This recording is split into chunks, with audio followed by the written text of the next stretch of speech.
चतुर्थ स्कंद के 31वें अध्याय का 19वां श्लोक, जिसमें नारद जी 3 सूत्र दे रहे हैं और गारंटी ले रहे हैं कि जनार्दन आसु तुष्यति, भगवान उस प्राणी पर शीघ्र प्रसन्न हो जाएंगे। पहला सूत्र, सर्वभूतेषु दयया, प्राणी मात्र के प्रति आपके मन में दया का भाव होना चाहिए। दया किसे कहते हैं? दया मोह ग्रसित नहीं होना चाहिए कि जिससे रिश्तेदारी बन रही है, कोई जान पहचान है, मित्र घनिष्ठता है, तब तो हम उसके ऊपर बहुत अनुग्रह कर रहे हैं, उसकी पूरी सहायता कर रहे हैं, और जैसे जान पहचान नहीं, परिचय नहीं, कोई लेना देना नहीं, तो कोई मरे चाहिए, हमें क्या लेना देना। इसलिए कहा दयया सर्वभूतेषु, प्राणी मात्र के प्रति आपके मन में दया का भाव हो। दया की परिभाषा क्या है? परस्मिन् बंधुवर्गे वा मैत्रे द्वैसे रिपौ तथा आपन्ने रक्षितव्यम तु दयैसा परिकीर्तिता। ऐसा दया, ये दया की परिभाषा है। क्या? परस्मिन् बंधुवर्गे वा, कोई पराया हो, अपरिचित हो, या हमारा ही कोई बंधु बांधव रिश्तेदार हो। परस्मिन् बंधुवर्गे वा मैत्रे द्वैसे रिपौ तथा, मित्र हो, शत्रु हो, बल्कि हमसे भी द्वेष रखने वाला हो। मैत्रे द्वैसे रिपौ तथा, शत्रु है, हमसे दुश्मनी भी मानता है, द्वेष भी रखता है, परंतु आपन्ने रक्षितव्यम, यदि वो आपत्ति विपत्ति ग्रसित व्यक्ति दिखाई दे रहा है, वो हमारा शत्रु ही क्यों ना हो, विपत्ति में है तो हम अपनी शक्ति सामर्थ्य के अनुसार उसकी सहायता करें। इसको कहते हैं विशुद्ध दया। दया करते समय ये मत देखिए कि हमारा रिश्तेदार है, नातेदार है, परिचित है, अपरिचित है, हमारे धर्म का है कि विधर्मी है, हमारी पार्टी का है कि विपक्ष का है, कोई लेना देना नहीं। कोई भी प्राणी हो, यदि वो संकट में है, बस हमें उस काल में उसकी सहायता अपनी सामर्थ्य के अनुसार करनी है। इसको कहते हैं शुद्ध दया। सर्वभूतेषु, केवल मनुष्य की बात नहीं कर रहे, समस्त भूत प्राणी, कुत्ता, बिल्ली, चूहा, बंदर, कोई भी हो, एक्सीडेंट में यदि कोई जानवर भी यदि आपको दिखाई पड़े तो उसकी सहायता करो। ये पहला सूत्र है। दूसरा, संतुष्ट्या येन केन वा, प्रभु ने पात्रतानुसार हमें जो दिया है, जितना दिया है, उसमें पूरी तरह संतुष्ट रहो, प्रसन्न रहो कि प्रभु की बड़ी कृपा है। हम इसके लायक नहीं थे जितना ठाकुर जी ने हमको दिया है। प्रभु की कृपा की अनुभूति करो और उसमें संतुष्टि रखो। आज हम इसलिए दुखी नहीं होते कि हमारे पास ये नहीं है कि हम दुखी हैं तो पड़ोसी की गाड़ी को देख करके ज्यादा दुखी है। इतनी कीमती गाड़ी इसने रखी, खरीद ली, तो दूसरे के वैभव को देखकर हम ज्यादा परेशान होते हैं। पानी बरस रहा था, पानी में सारे बर्तन भर रहे थे, लोटा भर गया, बाल्टी भर गई, कटोरा भर गया, जितने बर्तन रखे थे सब भर गए, पानी से भर गए। अब लोटा कहता है कि बरसात ने हमारे साथ बहुत भेदभाव, पक्षपात किया। क्या किया? बाल्टी को देखो कितना ढेर पानी दे दिया, हमको तो एक उसके बदले में चौथाई भी नहीं दिया, हमको इतना कम दिया। परंतु वह यह विचार नहीं करता कि बरसात तो बराबर सबके ऊपर हो रही थी, उसने कोई भेदभाव नहीं किया था, पर तेरी पात्रता में इससे ज्यादा आ ही नहीं सकता। तुझे अपना जल बढ़ाना है तो पात्र बड़ा करना पड़ेगा भाई। पात्रता धनम आपनोति, धना धर्मम तथा सुखम, पात्रता के अनुसार ही तो धन मिलेगा। धन मान जो भी मिलता है आपको, सम्मान मिलता है या वैभव मिलता है, वो आपकी पात्रता से मिलता है। तो हम अपनी पात्रता पर विचार नहीं करते, केवल धन पर विचार करते हैं। उसके पास बहुत ज्यादा है, हमारे पास बहुत कम है। इसलिए प्रभु ने जो दिया है, बहुत दिया है, अपनी पात्रता में पूर्णता का अनुभव करते हुए प्रसन्न रहो। प्राप्त को पर्याप्त समझ के प्रसन्न रहने का प्रयास करो। और तीसरा सूत्र, सर्वेन्द्रियोपशांत्या च, इन इंद्रियों को विषयों से कभी वैराग्य नहीं होने वाला। इनका निग्रह ही करना पड़ेगा, इनको थामना पड़ेगा, रोकना पड़ेगा। आंखों से कितनी भी सुंदरता देख लो जीवन भर, ये सुंदरता से कभी आघाने वाली नहीं है। रावण के पास संसार की सारी विश्व सुंदरियां थीं, देव मुनि गंधर्व कन्या देख मुनि मन मोह थी। बड़े बड़े महात्मा जिनका रूप सौंदर्य देख करके व्यामोहित हो जाएं, ऐसी परम सुंदरियां उसकी दासी बनकर के सदा रहती थी। और इतनी सुंदरियों के रहते हुए भी रावण संतुष्ट नहीं हुआ। माता जानकी का हरण करके ले आया, पूरे वंश को विनष्ट कर दिया। कहने का तात्पर्य है कि कभी आपकी इंद्रियों से तृप्ति नहीं होने वाली। कोई भी इंद्रिय हो, उसका आपको निरोध करना पड़ेगा, निग्रह करना पड़ेगा, उसे रोकना पड़ेगा। इनकी लगाम, ये घोड़े हैं हमारे 10, हमारे शरीर रूपी रथ के 10 घोड़े हैं, 10 इंद्रियां, इनकी लगाम थामनी ही पड़ेगी, नहीं तो ये आपको कहीं का नहीं छोड़ेगी।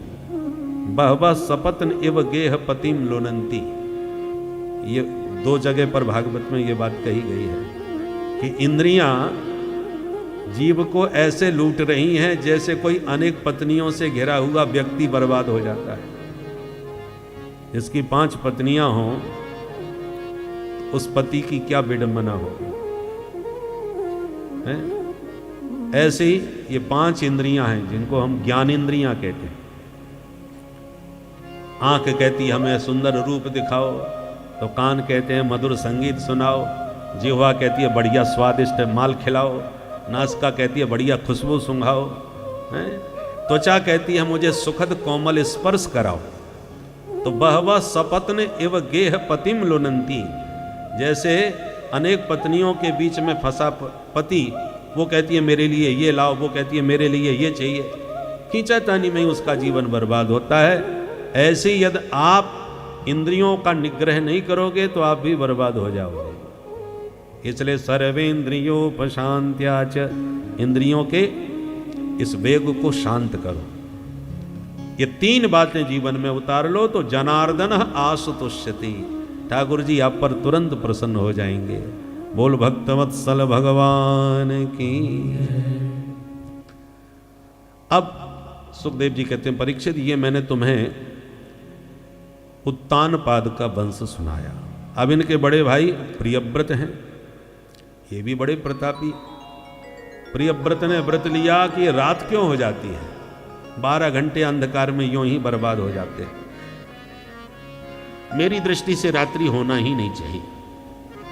तो रथेन ज्योतिर्मयेन रजनीमपि दिनम करिष्यामि, इन्होंने एक ज्योतिर्मय प्रकाशमय रथ का निर्माण किया और उस रथ से पृथ्वी की परिक्रमा देनी चालू कर दी। तो पृथ्वी की 7 परिक्रमा लगाई और 7 दिन तक कहीं भी पृथ्वी पर रात्रि नहीं हुई। जैसे यहां सवेरा हुआ तो अमेरिका में अंधेरा हुआ, तो जहां अंधेरा होता है वहां रथ ले जा करके ये दिन कर देते हैं, ऐसे परिक्रमा देते रहे। तो 7 द्वीप और 7 सागरों की रचना हो गई। ब्रह्मा जी ने आके समझाया कि बेटा गड़बड़ न करो, रात हम नहीं बनाई है लोगों को विश्राम देने के लिए। प्रकृति की हर वस्तु उपयोगी है, बस उपयोग करना आना चाहिए। अमंत्रम अक्षरम नास्ति, ऐसा कोई अक्षर नहीं है जिसमें मंत्र की शक्ति न हो। और नास्ति मूल मनौषधम, ऐसी कोई वनस्पति नहीं है जिसमें औषधीय गुण न हो।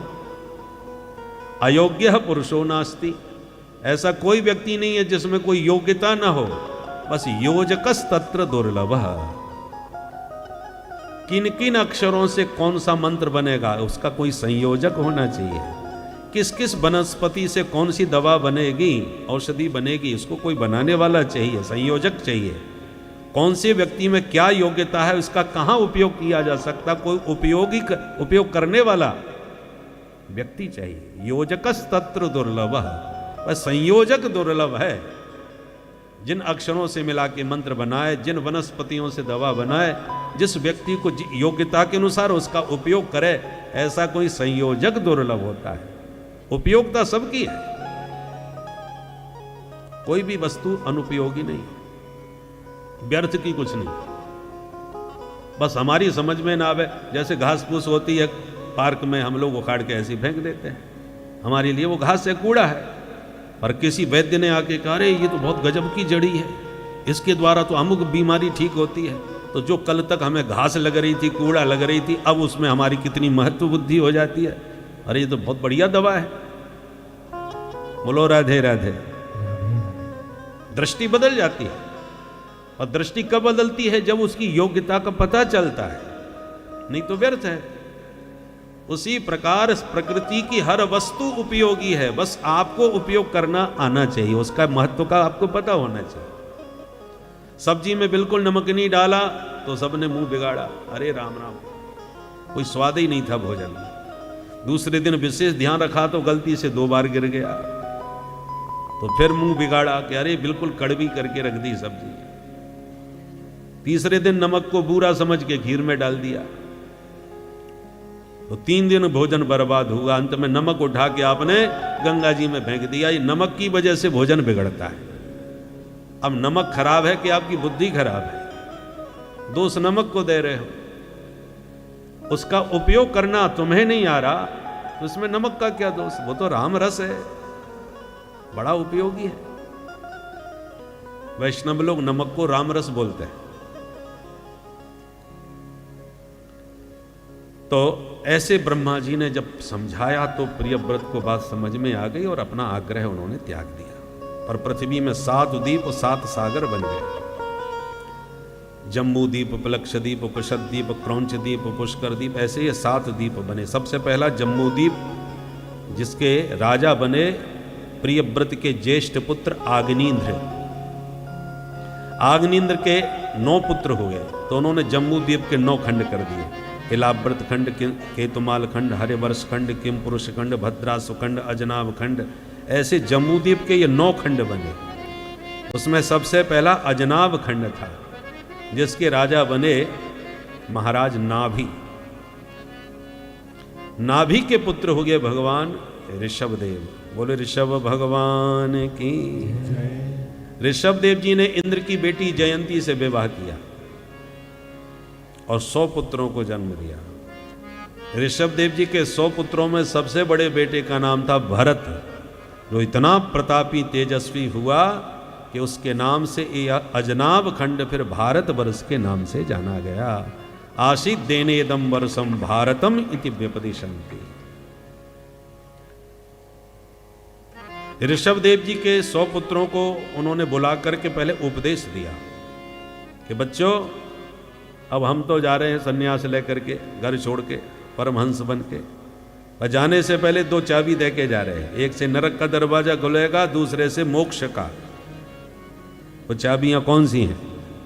बोले महत सेवाम द्वार माहु विमुक्ते तमो द्वारम योषिताम संगी संगम। महत सेवाम द्वार माहु विमुक्ते। यदि मुक्ति का द्वार खोलना चाहते हो तो किसी महत पुरुष का संग करो, किसी महान संत का सानिध्य, सेवा मोक्ष का मार्ग खोलने वाली है। और तमोद्वारम, यदि नरक में जाना चाहते हो तो योषिताम संगी संगम। योषिताम, योषित माने स्त्री, और संगी संगम माने स्त्रैण्य पुरुष जिसको कहते हैं। किसी लंपट व्यभिचारी पुरुष का यदि आपने संग किया तो नरक का दरवाजा पक्का है। स्त्री संग इतना दूषित नहीं है जितना कि स्त्रैण्य पुरुष का संग दूषित है। ये ऋषभदेव जी ने अपने बच्चों को उपदेश दिया और अंत में परमहंस बन गए। नग्न होकर के जंगलों में घूमने लगे। पर अरहन नाम का राजा था, उसने ऋषभदेव जी से प्रभावित होकर के उनको अपना आदर्श बनाया। बस वहीं से जैन मत का शुभारंभ हो गया। जैनियों के प्रथम तीर्थंकर कहलाए भगवान ऋषभदेव जी। सुखदेव जी कहते हैं, राजन, इस भारतवर्ष का नाम जो भरत जी से पड़ा है, इस भारत में 3 भरत हुए, ज्ञान योगी, कर्म योगी, भक्ति योगी। ये जो भरत जी हैं ऋषभदेव जी के बेटा, ये ज्ञान योगी भरत है, क्योंकि ये भी अंत में छोड़ छाड़ के सब चले गए और पुलहाश्रम में भजन करते समय मृग में इनकी आसक्ति हो गई, तो मृग का चिंतन करके मरे तो अगले जन्म में ये मृग बने, मृग शरीर त्यागा तो तीसरा जन्म ब्राह्मण परिवार में हुआ और बचपन से ही पागलपन दिखाना चालू कर दिया बचने के लिए, दुनिया में किसी में मेरी आसक्ति ना हो, तो पागल बन गए जबरदस्ती, जिसके कारण पिता ने इनका नाम रख दिया जड़ भरत, ये महामूर्ख है। भरत जी यही चाहते थे, ये परम ज्ञानी थे, इन्होंने रघुगण की पालकी ढोई और अंत में उसको ऐसा उपदेश दिया कि जड़ भरत जी के उपदेश से रघुगण का कल्याण ही हो गया। भवाटवी का वर्णन करके इनको सुनाया। जड़ भरत जी का उपदेश बड़ा अद्भुत है, तो इसलिए ज्ञान योगी भरत है। दूसरे भरत कर्म योगी, जो दुष्यंत के पुत्र शकुंतला के बेटा, तो जंगल में पैदा हुए पर शेरों के साथ खेलते हुए वन में अंत में ये चक्रवर्ती सम्राट बने, ये कर्म योगी भरत है। इन्हीं के भरत जी के वंश में सब पांडवों का जन्म हुआ है, इसलिए भगवान अर्जुन को भारत कह के बुलाते थे। गीता में भगवान अर्जुन को भारत संबोधन क्यों करते हैं? क्योंकि भरत वंशी हैं। यदा यदा ही धर्मस्य ग्लानिर्भवति भारत, ये भारत संबोधन है अर्जुन के लिए। हे भारत, यदा यदा धर्मस्य ग्लानिर्भवति अधर्मस्य अभ्युत्थानं भवति तदा अहम आत्मानं सृजामि। जब धर्म की हानि होती है और अधर्म का अभ्युत्थान होता है, अभ्युदय होता है, तब मैं अपने आप को प्रकट करता हूं, अवतार लेता हूं, जब जब होए धर्म की हानि। तो ये कर्म योगी भरत हैं। और तीसरे हुए भक्ति योगी। भक्ति योगी भरत कौन है? रामानुज, दशरथ नंदन भरत जी, राम जी के छोटे भाई। अद्भुत प्रेम राम जी के प्रति जो भरत जी का प्रेम है, अयोध्या कांड पूरा भरत जी के चरित्र से ही भरा हुआ है। और पूरा अयोध्या कांड भरत जी का चरित्र गाने के बाद अंतिम सोरठे में गोस्वामी जी ने दावे के साथ कहा, भरत चरित करने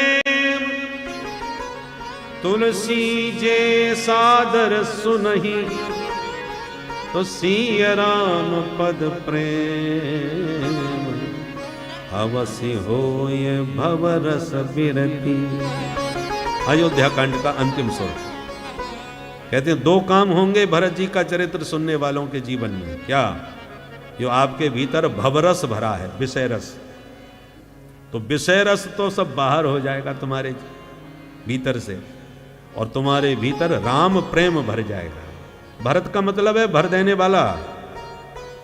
तो भरत जी क्या भरते हैं? बोले सिय राम पद प्रेम अवश्य होए। भरत जी इतने परम प्रेमी प्रभु के हैं कि इनका चरित्र सुनते सुनते तुम्हारे हृदय में भी राम जी का प्रेम लबालब भर जाएगा। परंतु भाई पानी से भरा गिलास है और उसमें दूध भरना चाहो तो पहले पानी फैलाना पड़ेगा, खाली करना पड़ेगा, तभी दूध भरेगा। तो भवरस विरति, भवरस से विरक्ति हो जाएगी, भवरस आपके भीतर से भाग जाएगा और राम रस आपके हृदय में लबालब भर जाएगा। ये भरत जी के चरित्र का चमत्कार है। इसलिए प्रेम योगी, भक्ति योगी भरत है। तो भारत में ऐसे ये तीन भरतों से ये भारत भूमि विभूषित है। बोलो भारत माता की। और इसलिए इस पुण्य भूमि भारत की महिमा में देवता भी इसके गुणगान करते हैं। और देवता प्रशंसा में कहते हैं, अहो अमीसाम किमकारी शोभनम प्रसन्न येषां स्वदित स्वयं हरि यैर्जन्म लब्धं न सुभारताजिरे मुकुंद सैवोपयकं स्पृहाहिन। देवता कहते हैं, हे प्रभु वो दिन कब आएगा जब हम भी भारत के आंगन में विचरण करेंगे, भारत की भूमि पर हम भी जन्म लें। ये कौन कह रहे हैं? देवता जो स्वर्ग में रहते हैं।